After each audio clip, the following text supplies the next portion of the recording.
We got new construction around the parks. Mount Gracey is back at the Haunted Mansion. The Astro Orbiter is open, finally. And we have a possible date for Paseo and Centrico in downtown Disney.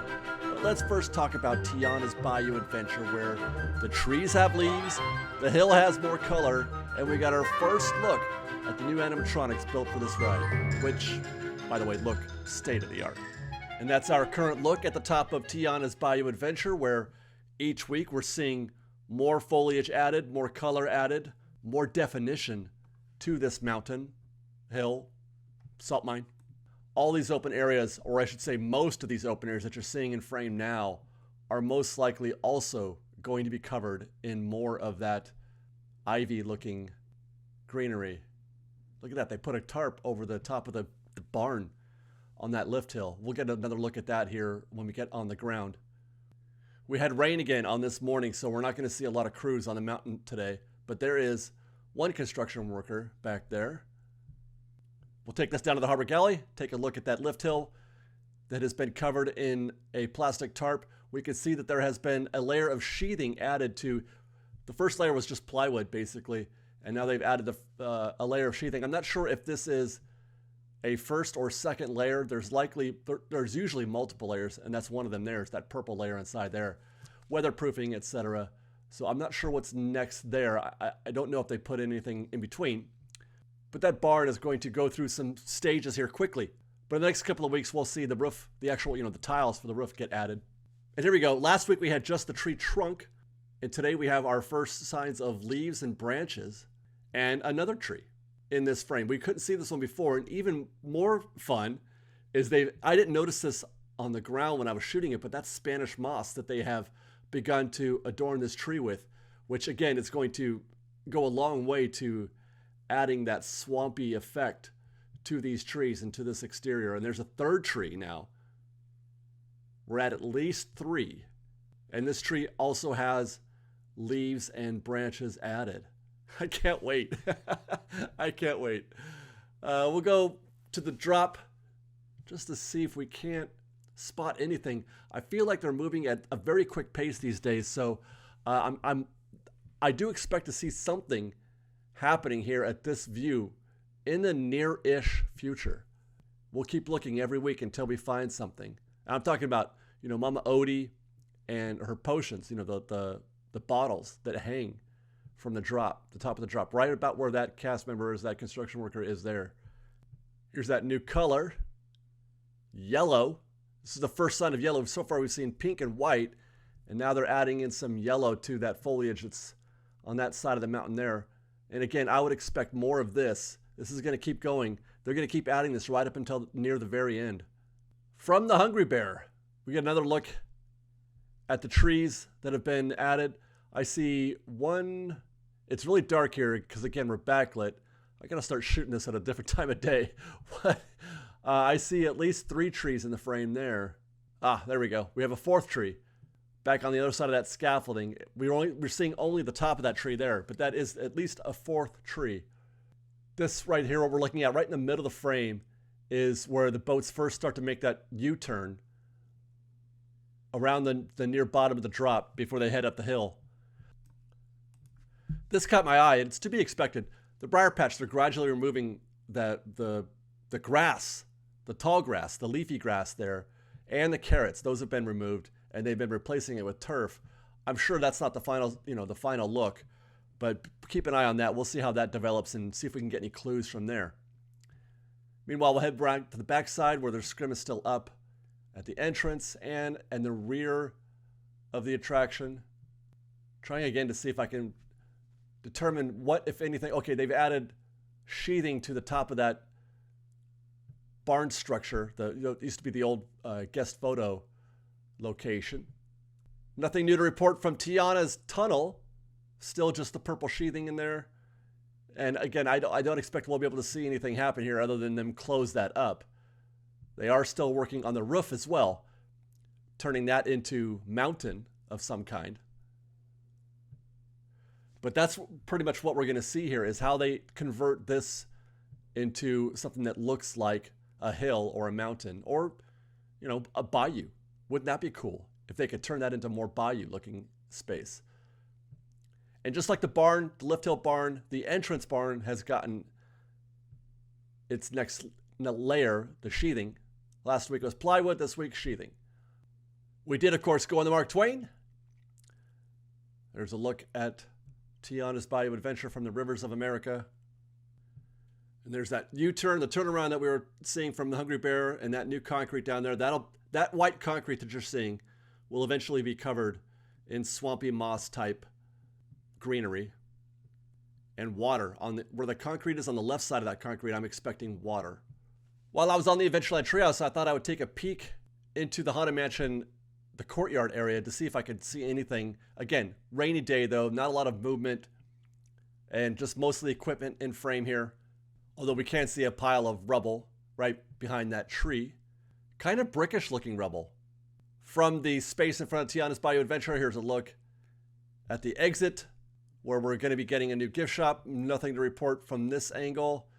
Looking back into, this is the queue space in front of where those Imagineers are. By the way, that is 4 Imagineers out of 4 hard hats, all looking down at the same spot.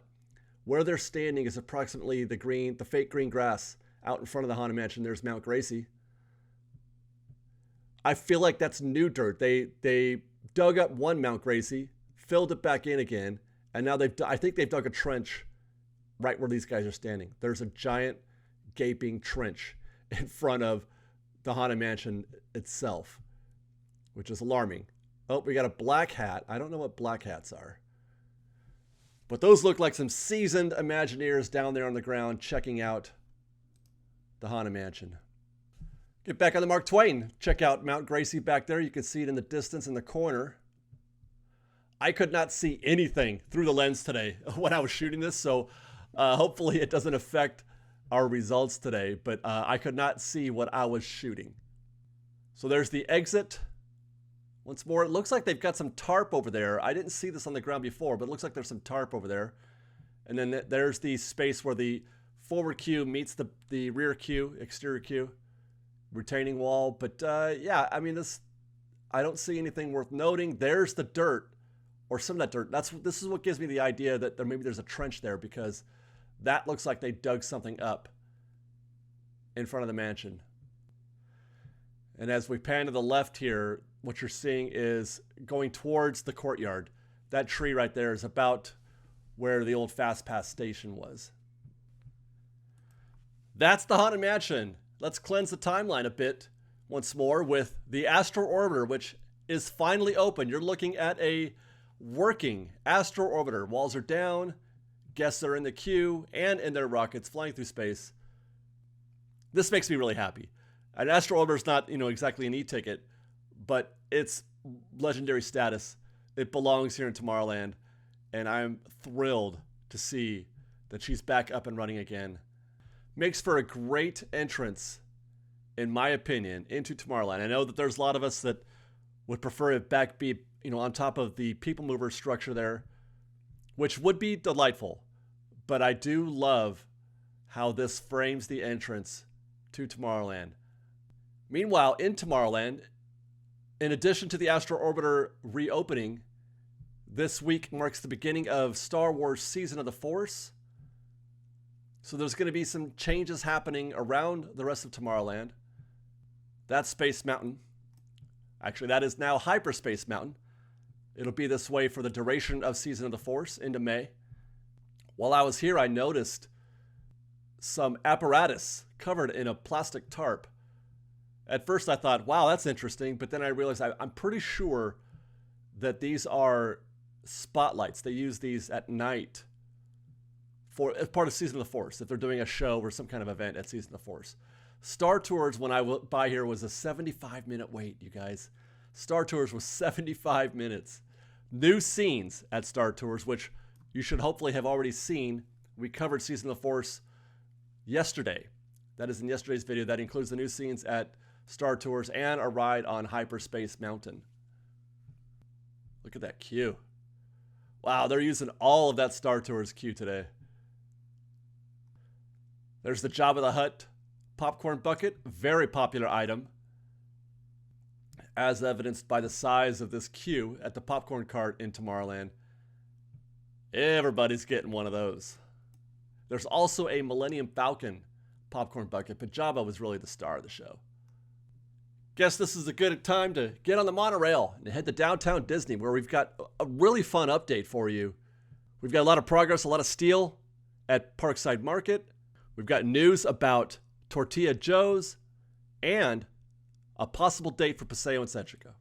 And we'll start in the rear of the retail building where form work continues. This kind of slow going here. This process that's happening back here in the backside of this structure, kind of slow going. They've been in the same phase for a little while now. But if we keep going to the other side, to Parkside Market, look at all that steel. We got red steel and steel, and we've got lots of definition happening here. We can see what this place will become here a little bit from the monorail. Actually, the views are almost better now on the ground if you're looking at the steel than they are from the monorail. And soon, you know, like this structure here, the lower structure will be closed up and we won't be able to see anything there at all. We'll just see the backside of the building like we did on the other side. We'll come back to that in a minute, but we'll note that Earl's Sandwich still waiting to open. But the fact that we have this here is a great sign that that's going to be happening very soon, that Earl's will be moving soon. We don't have an exact date as of yet, but we'll update you guys as soon as we hear. There's Din Tai Fung making its gradual progress, its gradual journey to completion. It says opening in 2024. What I had heard was summer.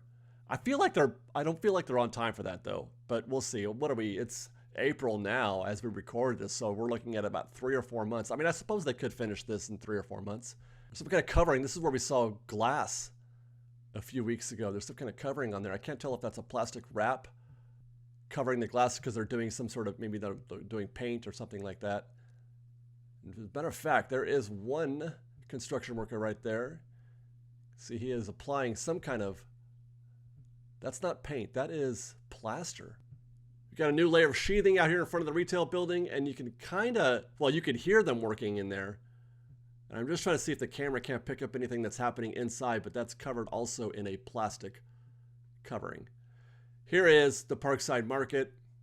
Next week, hopefully there's more steel up here and we can start to identify, I mean, we can now if we wanted to, but it'll be a little bit more fun to identify the different sections and see how those evolved. You know, which dining locations are going to exist in which spaces. Meanwhile, Tortilla Joes.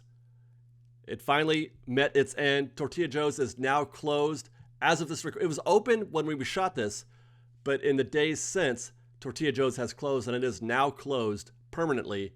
The next step in this story is to watch and find out what happens to this building. Are they going to tear it down? I feel like they must.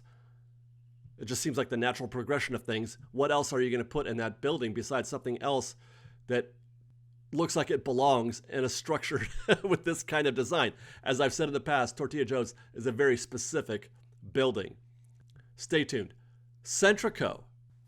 Look at the progress that's happening here at Centrico. They are applying the final touches to this building. As a matter of fact, you know, we reported, what was it, a week ago, 2 weeks ago, that they had tables down there. They've got everything, tables and chairs since then. It looks like they're doing the final paint for the steel here and adding the final pieces of foliage on that top part. Rumor has it that Paseo and Centrico will open on April 22nd. That is just in 2 weeks, which does reconcile with the previous rumors that we had heard that they were going to leave Tortilla Joes open right up until they were ready to open Paseo and Centrico, that they wouldn't close Tortilla Joes until Paseo and Centrico were ready to open. So the fact that Tortilla Joes is closed, that means Paseo and Centrico are on the way. And as we noted last week, that looks like they're just darn near finished. They're very close to being finished here. Just the final details are being done. So look for these two dining locations to open up on April 22nd, though that has not been confirmed by Disney. That is just a rumor that we're hearing so far. In the past week, they have closed the dress shop in downtown Disney. They said there's a new location right next to the home store. And sure enough, there it is, the dress shop. The merchant here is pretty much the same as what you might have found in the dress shop. If anything, maybe a little bit more of the generic stuff. The dress shop used to have some very interesting and unique lines traditionally.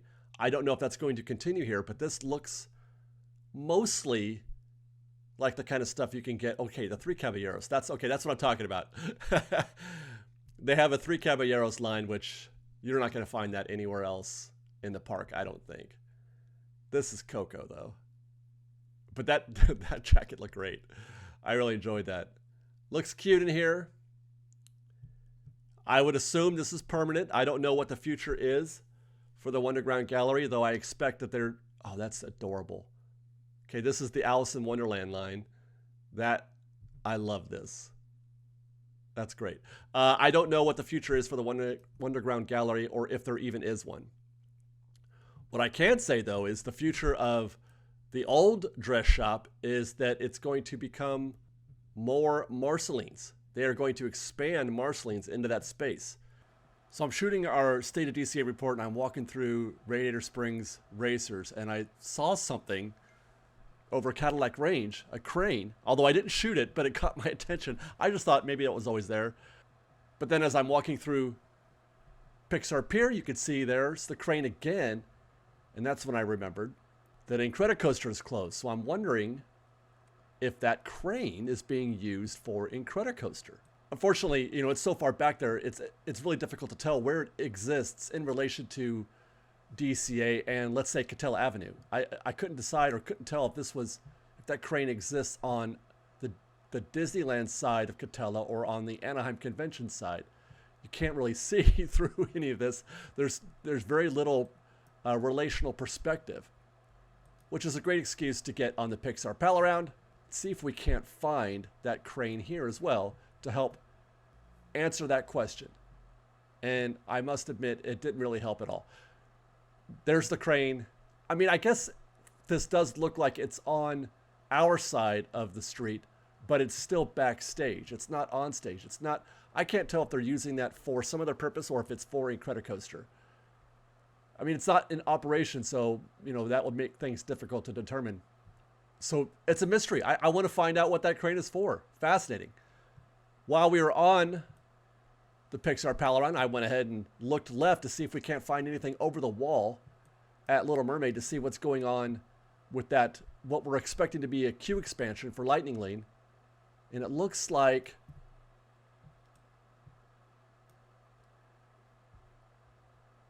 some kind of... Have they closed that area up? Oh, no, it's open. Okay, so there's the fence. That blue structure is the current standby queue. But I'm not really seeing anything on the ground. Boy, I couldn't see. It was very difficult to see. But nothing has presented itself yet of what's happening here. But we did hear something. I can't remember where I heard it. If it was just a comment in a video or something, I can't recall. But somebody was saying that the reason why they were doing this is because these trees are dying. And they had to take out those trees. Which, I mean, that's not a very alive-looking tree. It doesn't look all that healthy, to be sure, and it wouldn't surprise me if that were the case. But if that were the case, then all these trees would got to go, because these are all the same and they all look a little worse for wear. So either we're going to see small little pop-up demos of each of these trees in turn, or that's not what's happening. I will say that part of the permit that was filed for this update was electrical. So let's not forget that part. And I don't think that would be necessary if they were here to demo those trees or to replant those trees. We'll go to Redwood Creek Challenge Trail next to see that there is, well, obviously the scaffolding is still there, and I still don't know what in the heck they're doing back here. One of the biggest mysteries ever. I do not think, and I will repeat this, I do not think this is Avatar related. I'm positive this is not Avatar related. I mean, someday, perhaps they could put Avatar here, but that's not what this is. This is just, well, actually, you know what? I feel like this is a clue, if anything, and we're going to talk about that in our next State of DCA report. We'll come through here. This is a clue that it's not happening here. They would not invest in a refurb of Redwood Creek Challenge if they had plans to turn it into Avatar. They wouldn't do that. So I feel like this is an indication that it is definitely not upcoming Avatar, that is, Pandora, to Redwood Creek Challenge or to Grizzly Peak in general. I feel like we can scratch that one off. We'll check in real quick at the DVC kiosk lounge area that they're building here, where the new magic is coming soon. Nothing new to report except for this. I want to call it, like, it looks like a birdhouse, but it's not. I don't know what that is, but it's just kind of popped up there, sitting there. Part of the new updates there, but otherwise I tried my best, but nothing to see. I don't think they're doing, it's not an extensive update. And that is our construction update from Disneyland. However, I do want to show you guys, we talked about Tianas Bayou Adventure. We teased this in the intro. They have shown us the animatronics in this new series on YouTube. It's called, we call it Imagineering. And before we even get into what they showed us in this video, I just want to note that this is a beautifully produced piece. It's about a 14-minute video, part of a new series hosted here by Josh Tomorrow, who's, by the way, a very good host. I was impressed with Josh's ability to pull this off, and Josh appearing in this series tells me that Josh's standing with the Disney company is solid. But most notably, I love this intro. Guys, the first 10 seconds of this show gave me goosebumps. There's really no secret about our approach.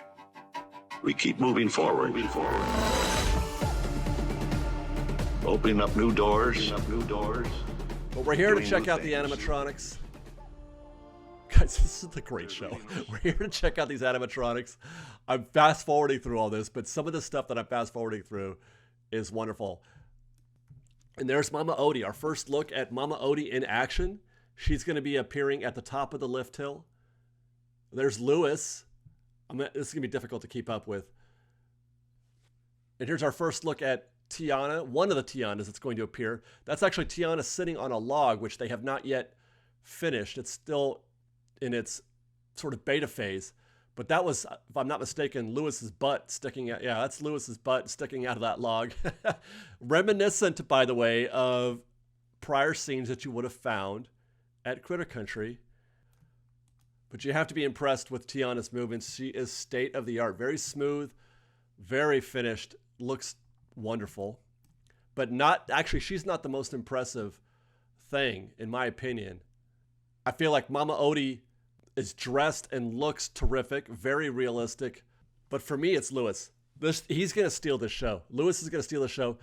They mentioned in this bit here that he'll be the first. He's the one who opens the attraction. He's the first animatronic that you see, and he sort of brings you into the story. And just look at what they've done here. All these different moving parts. It gives you a definite appreciation and a respect for the talent and the difficulty and just how much expertise is required to create a really awesome animatronic such as Lewis. In order to give it that, they put a lot of effort into making him look joyful and bouncy, because he's a big boy, like the way you describe Santa Claus, right? A bowl full of jelly, that's the stomach. That's how they designed Lewis, so that when he moves around, it looks like all the part, it looks natural. Look how smooth that is. And we do have a look at him fully dressed. This is not full speed. That's about 75% of his actual speed. Another critter down there. I don't know if you saw that. A little beaver in the lower right corner there. He just kind of shows up in this scene. Lewis looks terrific. I'm really excited about this. And we have a human character also playing the drums. Fantastic. This makes me feel really happy and really good about the future of this attraction and of animatronics. We have never seen, guys here at Disneyland, we have never seen modern state-of-the-art animatronics. And I'm really excited to see people's reaction to Mama Odie, Lewis, and Tiana. With that, we will head over to Walt Disney World real quick. You may have heard the news. They're going to turn Dinoland into an Encanto and Indiana Jones themed. And what this is, these photos are courtesy of BioReconstruct, and he's seen the future, and he does like I do. We need the before shots. We need a baseline. to know, when we look at how things evolve, where they began. So what you're looking at here is a top view of Dino Land. This here in the lower right corner is the dinosaur attraction. That is going to eventually become Indiana Jones. It actually already is. It's the same track, same everything as our Indiana Jones here at Disneyland, just dinosaur themed. So it makes sense that they would naturally want to convert that into an Indiana Jones attraction. That is the Dino Land proper type space there, that blue area there. Up in the top left there, that, if I'm not mistaken, is the dig site. Next frame, a little bit different angle, dinosaur, Dino Land, dig site. Meanwhile, you guys have heard the phrase, what's behind Big Thunder? That sounds like it's moving forward also. They're going to expand Magic Kingdom into that space behind Big Thunder. So BioReconstruct got us a look at, well, part of it anyway. I'm not sure if you can get all the way back there, but the space that they're talking about is across on the other side of this bridge, the train bridge right there. If you look at Google Earth, you can kind of get an idea of just how much space that we're talking about behind Big Thunder. I believe this is that area that they're looking at developing, is all of this swampy area there. So we're going to stay tuned. We're going to be watching BioReconstruct to see if there's land clearing, which I believe will happen. The first thing they're going to do is clear the land and then start setting up trailers and stuff like that for the construction crews. Thank you to BioReconstruct, and thank you guys for watching this episode of our Disneyland construction updates from around the parks and more. Hope you guys enjoyed. If you did, please be sure to consider joining our Patreon campaign at patreon.com/freshbaked, or you can follow us on Instagram at _freshbaked, on Twitter at freshbakedisney, that's fresh with no E, and on TikTok at freshbakedisney. And until next time, thanks again for watching, everybody. We love you. Be safe out there. Be kind to one another. And fresh baked.